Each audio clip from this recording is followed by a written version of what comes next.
Morning Pritam.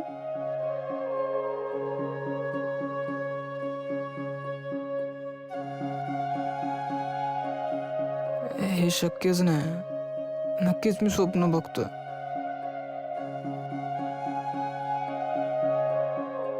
अरे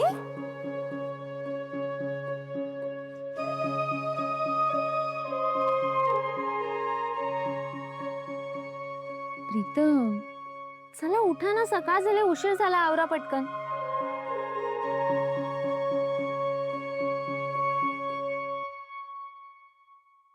काय होतंय हे? मी तर पारूच्या घरी असायला हवं होतं ना, मग इथे कसं काय?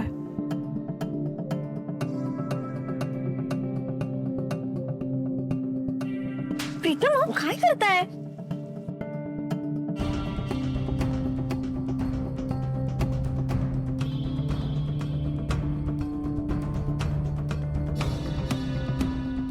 बरं चला उठा लवकर, उठा.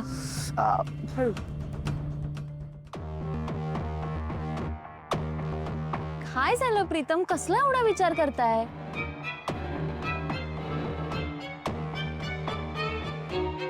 ऍक्च्युली मी उठून बसलोय तरी स्वप्न संपत का नाहीये? हा, पण जे काही आहे ते चांगलं आहे. हा, मला आवडेल कायम या स्वप्नात राहायला. काय झालं, आवरा लवकर. चला, पारू नाश्त्याची वाट बघत असेल. या लवकर.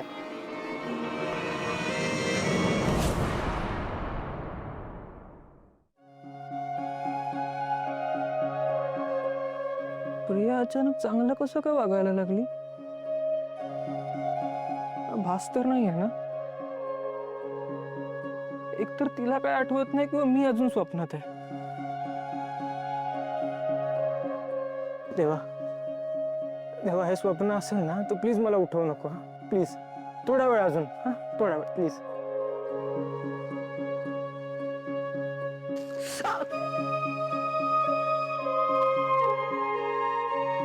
प्रिया,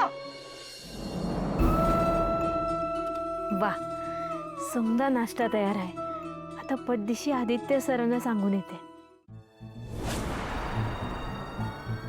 या घरावर मृत्यूची छाया गोंगावतीये. ज्या घरावर मृत्यूची छाया पडते त्या घरात कोणाचा न कोणाचा तरी मृत्यू होतोच. या घरावर संकट येऊ देऊ नका. या घरावरची मृत्यूची छाया दूर होईल, पण त्या दिवशी ज्या व्यक्तीमुळे मूर्ती भंगली त्या व्यक्तीचा मृत्यू होईल. नको, आदित्य सरांपासून लांब राहणं हेच माझ्यासाठी योग्य आहे. मी प्रीतम सरांकडे जाऊन येते.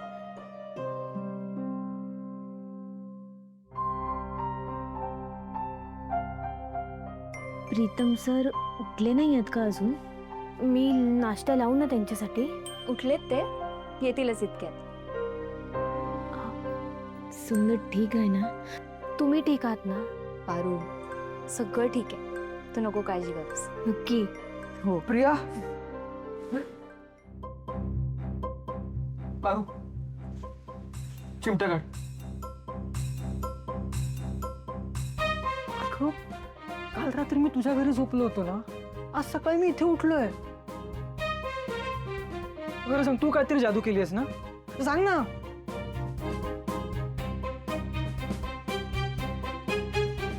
मी अजून स्वप्नातच आहे का?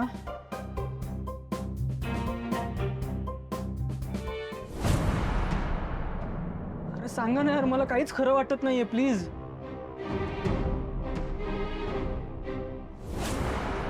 प्रीतम,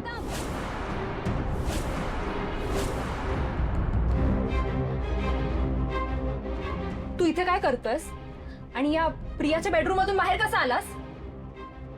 एक मिनिट.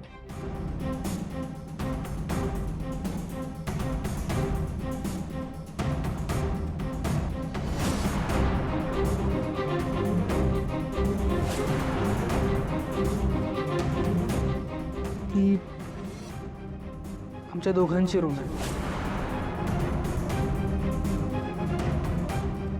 मी आमच्या दोघांच्या रूम मधून बाहेर पडलोय.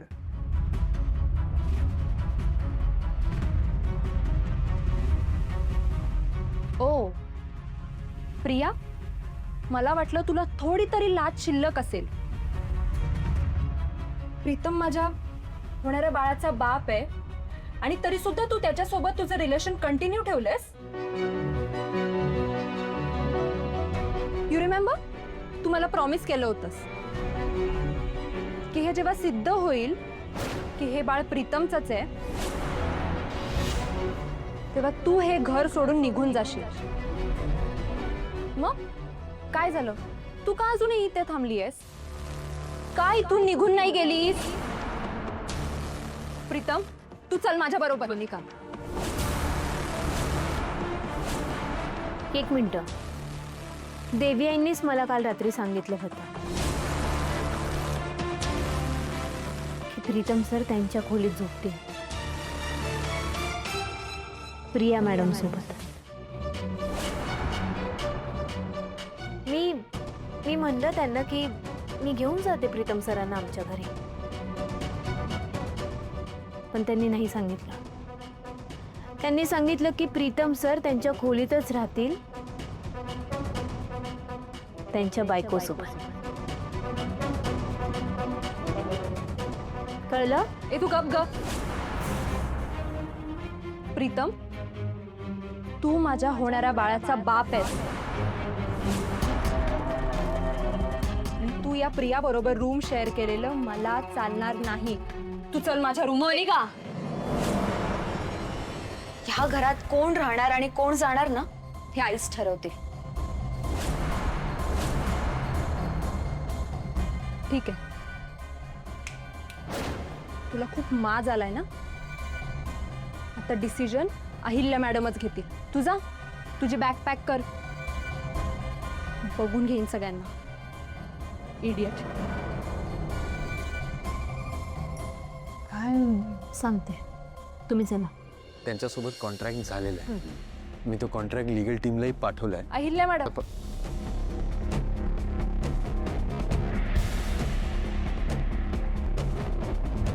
तुम्ही साक्षात न्यायाची देवी आहात ना. मग तुमच्याच घरात तुमच्या समोर माझ्यावर अन्याय होतोय आणि तरी सुद्धा तुम्ही इतक्या शांत कशा?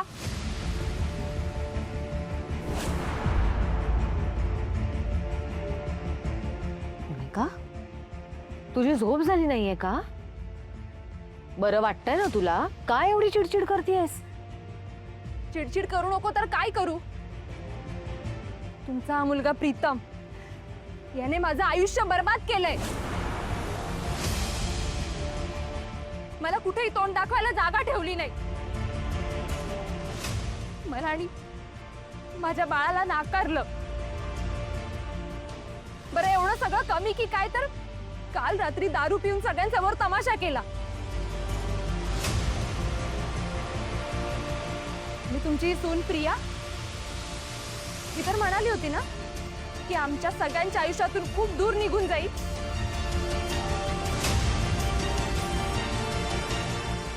मग आज मी बघते की प्रीतम हिच्या रूम मधून झोपेतून उठून आला.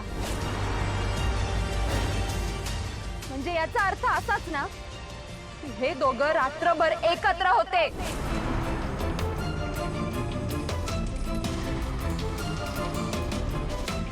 अहिल्या मॅडम, काय चाललंय हे? कोणी मला न्याय देणार आहे की नाही? शांत हो, पाणी पी. सावित्री, पाणी दे तिला.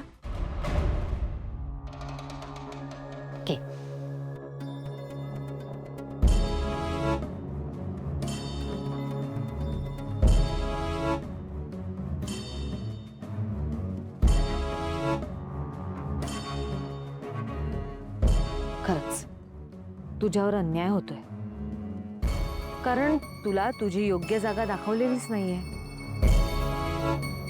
अहिल्याला माझी जागा तर कळलीये. आता ती या प्रीतमला घरातून हकलून देईल आणि प्रीतमची चांगलीच कानुगडणी करेल. माझ्या प्रीतमला होत्या काही वाईट सवयी, पण आता तो ते सगळं करत नाही. काल फक्त जेव्हा तो खूप दारू पिऊन आला ना तेव्हा मला खूप वाईट वाटलं, खरंच. पण काल मी जे काही ऑब्झर्व केलंय त्यानंतर माझ्या असं लक्षात आलं की ते सगळं निश्चितच अभिमानाने सांगण्यासारखं होतं.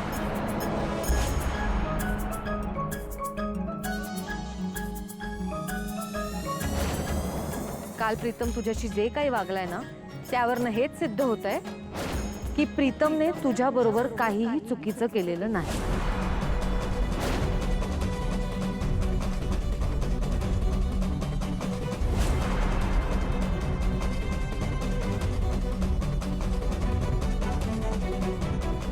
वा, प्रीतमने माझ्यासोबत काही चुकीचं केलेलं नाहीये ना, मग हे काय?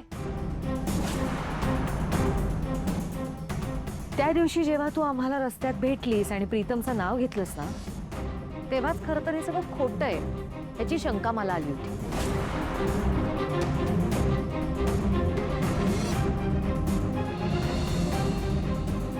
मला नाही जगायचं, मला मरायचं. मी प्रेग्नंट आहे आणि माझ्या पोटात वाढणाऱ्या बाळाचा बाबा मला आणि माझ्या बाळाला स्वीकारायला तयार नाहीये. कारण तू प्रीतमला आम्हाला चांगलं ओळखत होतीस. त्यामुळे ज्या दिवशी प्रीतम तुझ्याशी चुकीचा वागला त्याच्या दुसऱ्या दिवशी तू प्रीतमचा कान धरून आमच्या समोर त्याला उभं करू शकत होतीस, पण तू तसं केलं नाहीस. आणि त्या दिवशी मी तुला घरी घेऊन आले कारण तुझ्या मनात काय चाललंय हे मला बघायचं होतं. मोनिका, तू मोनिकासाठी आवळा, कैरी हे सगळं घेऊन गेला होतास का? मला प्रीतम आणि प्रियाचं आयुष्य उद्ध्वस्त नाही करायचं आणि म्हणून मी इतके दिवस शांत होते. पण आता अहिल्या मॅडमला सगळं काही कळलंय. ज्या दिवशी प्रीतमचं लग्न होणार होतं त्याच दिवशी ही चूक घडली. मी जर तुला त्या दिवशी घरी आणलं नसतं तर कदाचित तू प्रेसकडे, मीडियाकडे गेली असतीस आणि नाहक आमच्या घराची बदनामी झाली असती. म्हणून तुझ्यावर बारीक नजर ठेवण्यासाठी मी तुला घरी घेऊन आले. माझ्या मुलांवर, त्यांच्यावर असलेल्या संस्कारांवर पूर्ण विश्वास आहे. पण तरीही मी तुला बेनिफिट ऑफ डाऊट द्यायचं ठरवलं. माझा प्रीतम कधीच कुठल्या मुलीसोबत इतकं घाणेरडं वागू शकत नाही याची खात्री होती मला. मग मला शंका आली की कदाचित प्रीतमवरच्या प्रेमापोटी तू हे सगळं करतेस आणि म्हणूनच मी प्रीतमला या घरापासून दूर करायचं ठरवलं. त्याला घरातनं हकलून दिलं.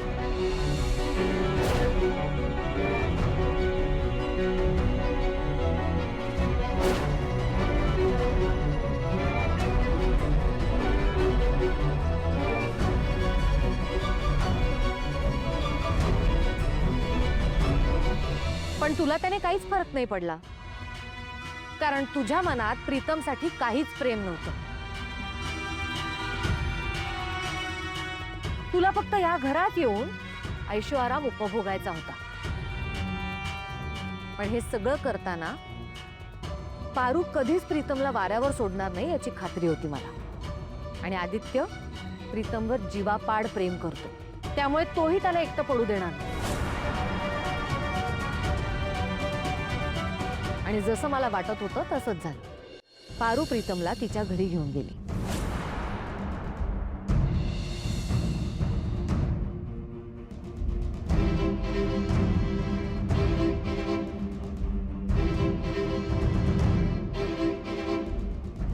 पारूने ज्या दिवशी मला खात्रीने सांगितलं की प्रीतम असं वागूच शकत नाही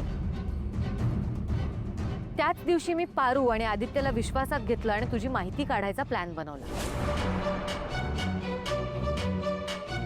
पण तू इतकी हुशार निघालीस की तू आम्हाला जे सांगत होतीस त्या व्यतिरिक्त तुझ्याबद्दल किंवा तुझ्या बाळाबद्दल आम्हाला काहीच वेगळी माहिती मिळत नव्हती. पण इतक्या दिवसात तू कधीतरी तुझ्या बाळाच्या बापासोबत सोनोग्राफीसाठी, चेकअपसाठी हॉस्पिटलमध्ये गेलीच असशील ना. पण आता कुठलं हॉस्पिटल हे कसं कळणार. म्हणून मग आदित्य मार्फत मीच प्रीतमला DNA टेस्टचा पर्याय सुचवला. आणि प्रीतम आदित्यचा शब्द मोडू शकत नाही त्यामुळे तो लगेच तयार झाला. आणि नेमकं DNA टेस्टच्या दिवशी सवयीने तू आम्हाला त्याच हॉस्पिटलपर्यंत घेऊन गेलीस जिकडे तू नेहमी जातेस. आणि याचं दुसरं कारण असंही होतं की तुला माहिती होतं की या बाळाचा बाप तिकडे येऊन रेकॉर्ड्समध्ये फेरफार करू शकेल, DNA टेस्ट मॅनेज करू शकेल, आणि झालंही तसंच. पण आम्हाला फक्त तुझ्या बॉयफ्रेंड पर्यंत पोहोचायचं होतं.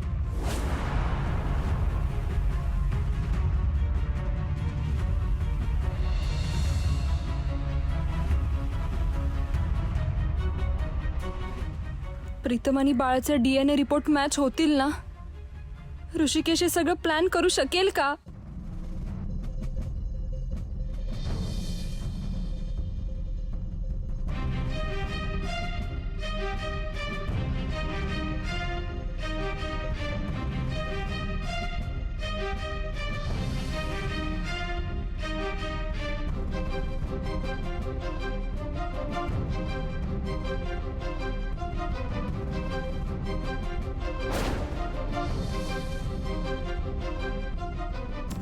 हां येऊ का मी टेस्ट ओके ओके मी त्याला घेऊन येतो.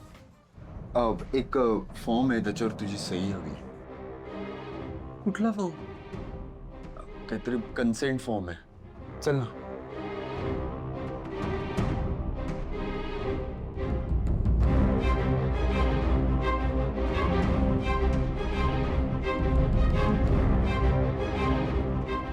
मोनिका मॅडमना थोडा वेळ एकटं सोडायला पाहिजे, म्हणजे नेमकं खरं काय आहे ते कळत.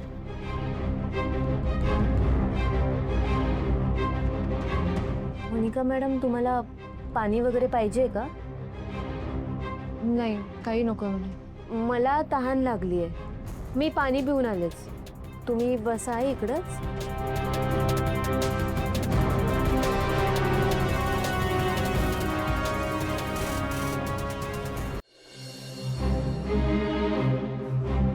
आता हे आदित्य आणि प्रीतम फॉर्म भरण्यासाठी आत गेलेत. देवा प्लीज ऋषिकेशने सगळं मॅनेज केलेलं असू दे.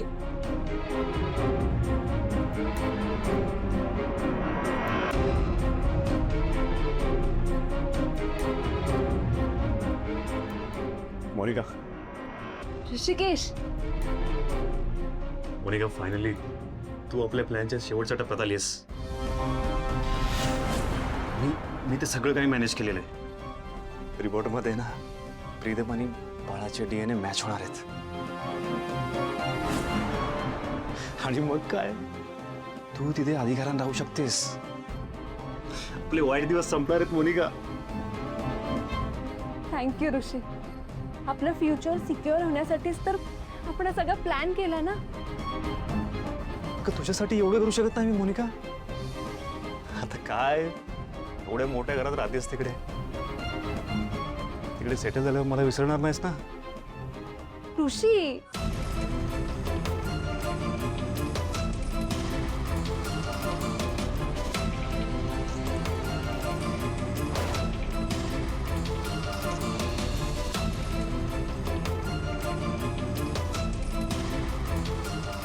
अहिल्या मॅडम, मला ना मळमळतं, मला जरा त्रास होतोय. मोनिका मॅडम, एवढ्यातच घाबरलात तुम्ही?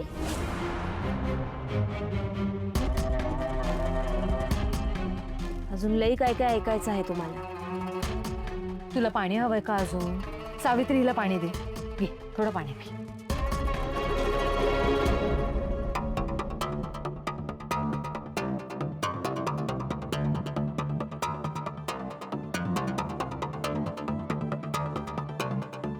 DNA रिपोर्ट जेव्हा पॉझिटिव्ह आले तेव्हा आमची खात्री पटली की हे सगळे रिपोर्ट्स तुझ्या बॉयफ्रेंडनी मॅनेज केले. मग आदित्य आणि पारू तुझ्या बॉयफ्रेंडला जाऊन भेटले आणि त्यांनी पोलिसांची धमकी देताच तो घडाघडा बोलायला लागला. त्यांनी तुमचा सगळा प्लॅन आदित्य आणि पारूला सांगून टाकला. त्या दिवशी सुद्धा तू फोनवर बोलत होतीस ना त्याच्याशी, तेव्हा आदित्य आणि पारू तिथेच होते.